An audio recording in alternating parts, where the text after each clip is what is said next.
So they saying in November, aliens will be touching down on Earth to come invade, y'all. Now this was published today at 3:49 p.m.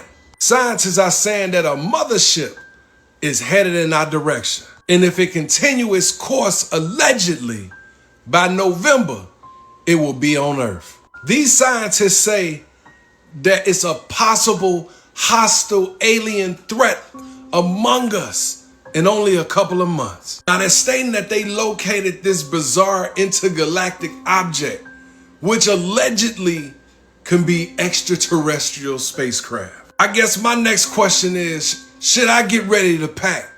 Or is they coming for old Teflon Donnie? Are they coming to restore order on planet Earth? Now what makes this story stranger is how do they know that November, not October, not December, but November, they touching down? I had a wonderful woman come up to me today and she stopped me. I was at the soda machine and she's like, how does it feel to change the world?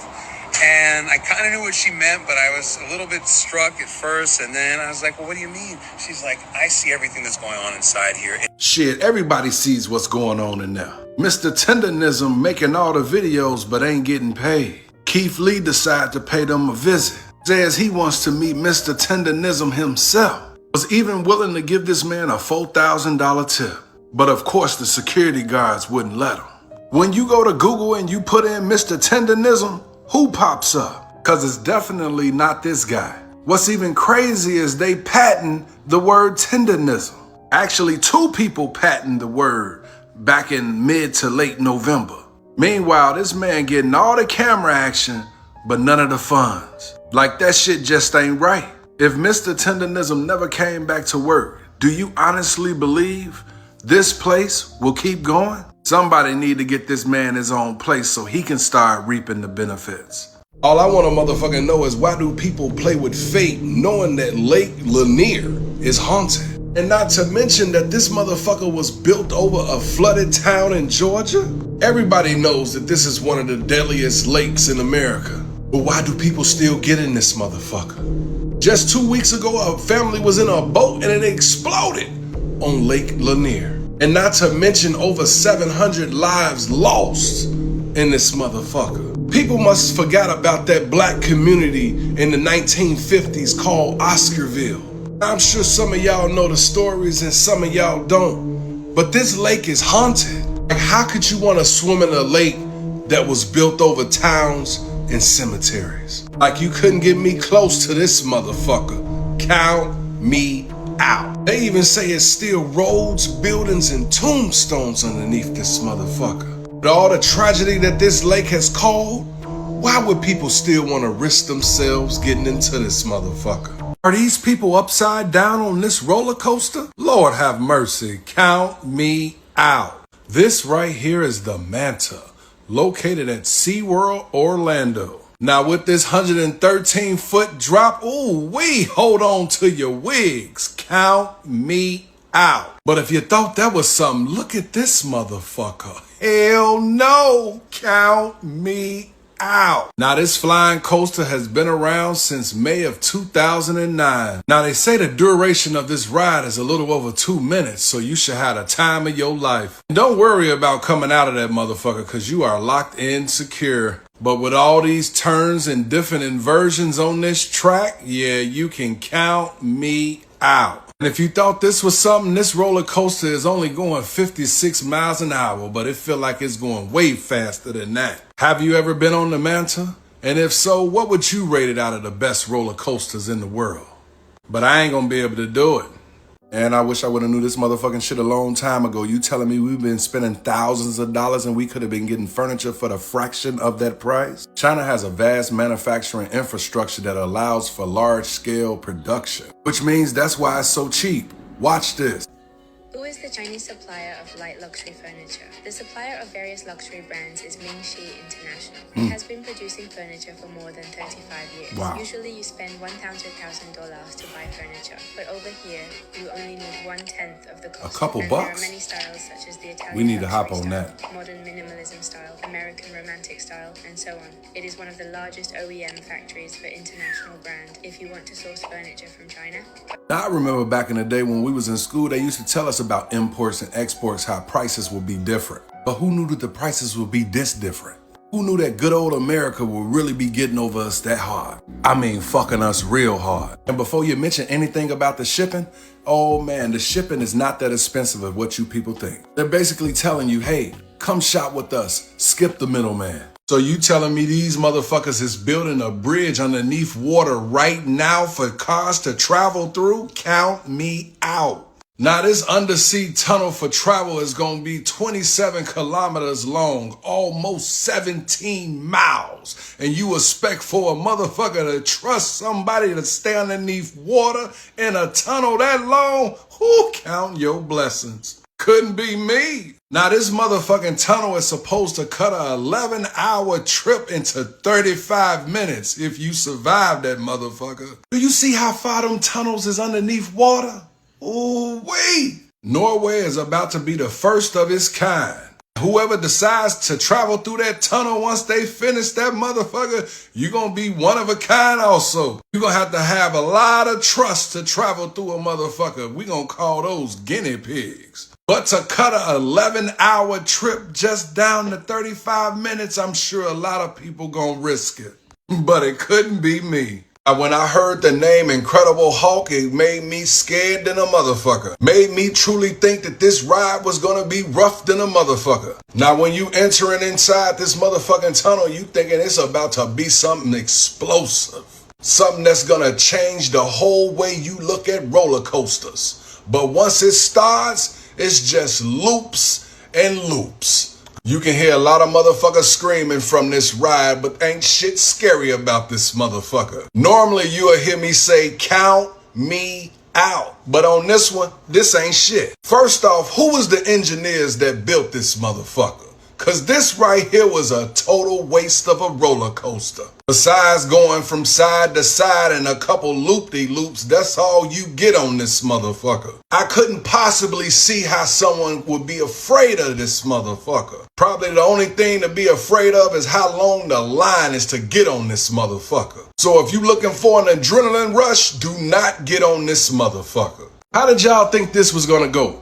You make a big ass pool in New York and you make it open to the public, which means anybody can come into this motherfucker. Homeless people, regular people, you get what I'm saying? You got people coming from all over because this is the only pool in distance that's free. First week they was fighting, now they pooping. You heard right, pooping, shitting, dropping off loads. You get my drift? This the main reason why I don't do pools, because you never know, you might be swimming and then something come floating right past your ass. And Nas reports that they only want to make the pool available to people that's now gonna pay to get into this motherfucker. What's that saying? You can never have some good shit or someone just randomly taking the shit, dropping off loads, dropping off poop. You want to go swimming some shit like that? Central Park ain't the only place that's experiencing poop. All pools experience poop. Or someone urinating, or someone doing some shit they ain't got no business doing because it's free. That's some nasty shit. So this is your Hands Off 2025 protest going on. And this is New York. And New York is standing up. They standing strong. They out there deep as hell. Deep. Sheesh. They protesting deep in Washington as well. I mean, the Hands Off protest seems to be a success.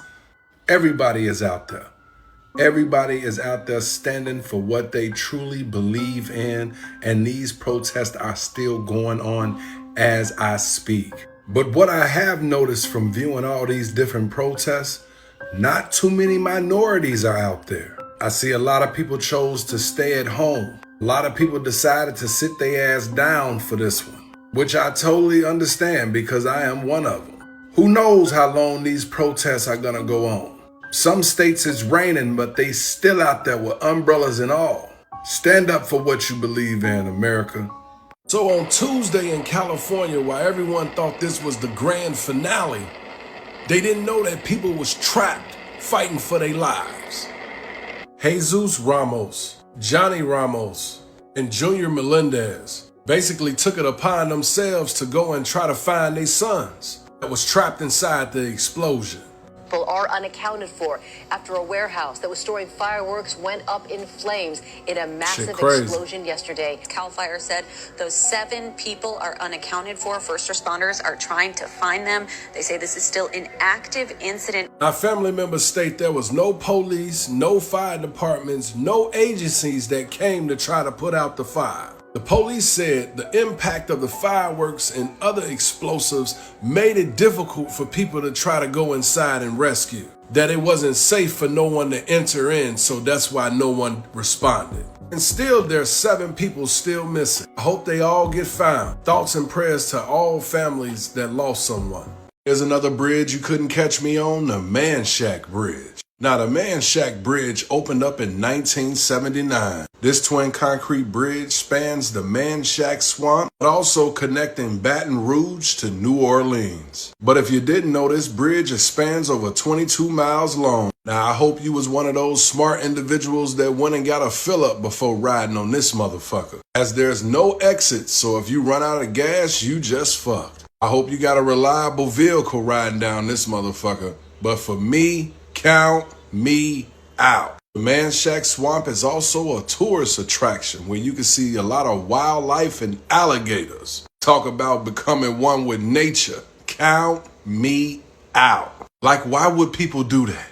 Now, back in October of 2023, there was a major pileup on the Man Shack Bridge. Probably another reason why you wouldn't catch me riding on this motherfucker. Have you ever traveled across the Man Shack Bridge?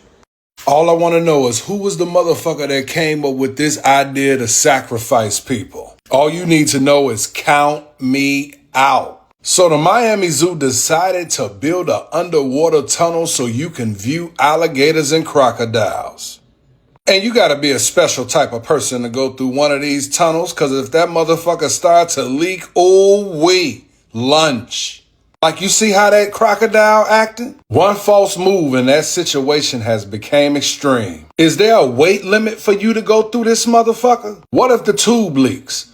What if it shatters? What if him and his boys decide to come full speed at that tube to try to crack that motherfucker? All I'm gonna say is count me out. Like, I don't understand why people want to risk their lives for something that's not worth it. Willing to meet they maker sooner rather than later. If this the type of adventure you looking for, go ahead and try it out. But remember, count me out. So from this picture, we basically know that Kendrick Lamar loves PlayStation. And it seems that most wasn't enjoying the halftime show, but reason being because it was a message. Samuel L. Jackson was dressed as Uncle Sam, a national personification of the United States, symbolizing our government and our military. Uncle Sam represents patriotism and national identity. But having Samuel L. Jackson play Uncle Sam, Kendrick Lamar was making a statement. The division of the American flag highlighted the division in America. The Crips dressed in blue, the Bloods dressed in red. Together, they symbolize our country coming together. The stars and the stripes were divided, illuminating the division in America. Serena Williams' hand shone, lifting the people up. And we already know that Serena Williams is Drake's ex, which was another diss at Drake. This halftime show was a message laced with symbolism about our government and control. He told the fans to listen up. You picked the right time, but the wrong guy. I see somebody that lost their rabbit ass mind. Now, would you climb a staircase that's hanging off the side of a cliff? I want y'all to meet China's Sky Ladder, or in other words, the world's most dangerous staircase, with over 4,000 steps. With these staircases being on a 90-degree angle, watch out. Now, the height of this is over 4,700 feet above sea level. In other words, one false move, it's a hell of a drop. Now, they say it takes approximately 3 hours to make it up this tall ladder. It's all about your endurance and your willingness to make it to the top. Some even say when the wind blows, the ladder sways like no other. Now, for those that are afraid of heights, they have rest points. But keep in mind, you are still in the sky. And some even say looking down is not recommended because you might get a little woozy. Now, me personally, I wouldn't be able to do it. I'm not willing to meet my maker yet. But hey, would you be willing to climb up these stairs?